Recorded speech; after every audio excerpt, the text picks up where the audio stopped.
Look, y'all, empathy is not toxic. Empathy is not weak. Empathy does not align with hell. And empathy does not make a woman too emotional to lead. Why am I saying this? Because there's an NPR story that was out a few days ago where you can hear, at least I think it's in this one, Elon Musk saying that empathy is a civilizational flaw. And then the rest of the story, you have Christian pastors, probably Christian nationalist pastors or conservative pastors, saying all these things.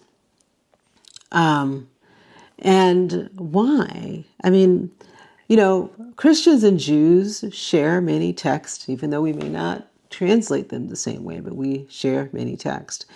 And in those texts, the Bible talks about empathy and compassion. In Deuteronomy, it says to care for your sibling, your brother in need.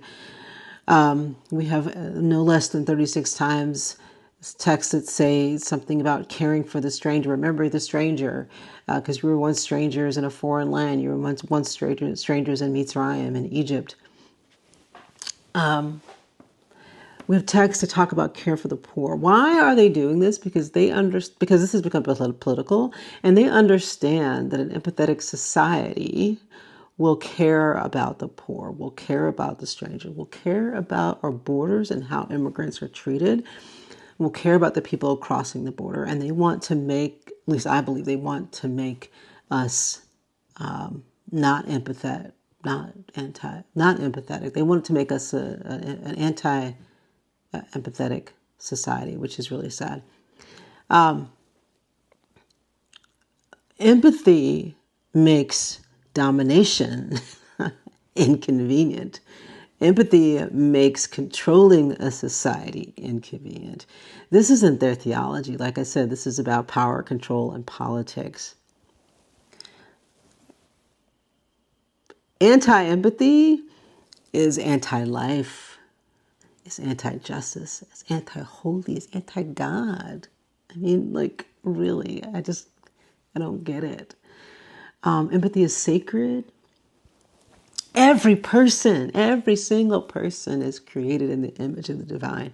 Every single person is holy, which means that each of us has a spark of the divine and that God has a spark of us in God. Our traditions teach us not to look the other way. Oh, one more thing I want to say before I get off the soapbox. I was thinking about our society during when slavery was legal in our society. And years ago I'd read Frederick Douglass's biography, and in it he says that the worst slave owners were the ones who were the most devout Christians.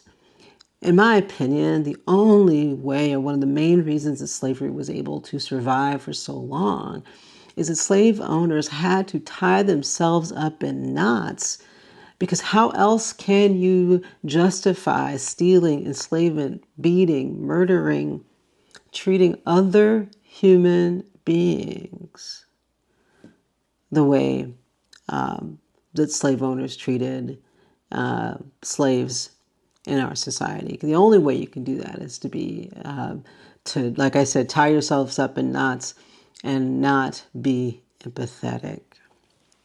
Anyway, this is also the subject of my Substack, although I may have just told you all of it, but it's out now. But I just wanted to get on here and talk about it. All right, have a great day.